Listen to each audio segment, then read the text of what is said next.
Come with me as I crochet the famous Doctor Who scarf, where each colour represents a different Doctor, each row a different serial, and my rating of the episode determines the stitch I use.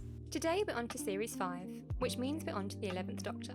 For him, I chose the same Scarlet Red as I did for the 2nd Doctor. First up is the 11th hour. While this is a good first episode for 11, I just don't love it as much as others, and I gave it a 4. After a minisode, we have The Beast Below. I think this episode is great in some aspects, and a bit meh in others. I gave it a 3. Next up is Victory of the Daleks. The episode itself is not as bad as my memory of the Paradigm Daleks always makes it feel like it was. I gave it a 4.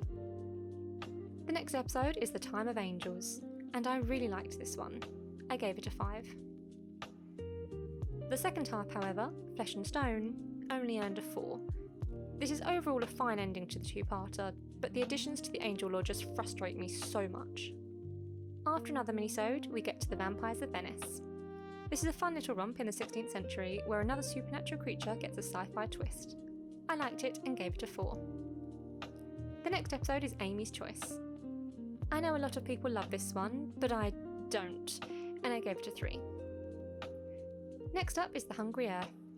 This story is a repeat of a couple of classic Who serials, but I think it's alright. I gave it a 3.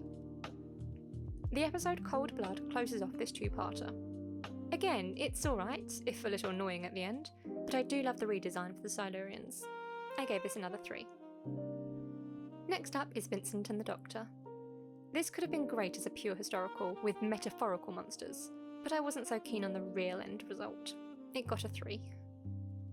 Next up is The Lodger. This episode surprised me on rewatch, as it really wasn't as bad as my recollection of it seems to make out. I also gave this one a 3. The finale starts with the Pandorica Opens. This is an interesting episode with plenty of timey-wimey elements and ties the whole season together. I gave this a 5. The final episode is The Big Bang. This was a good episode, but I don't love the resolution as much as others. I gave this a 4. And finally, A Christmas Carol closes off Series 5. This is really lovely as a Christmas episode, but it's just not as great of a Doctor Who episode. I gave it a 4.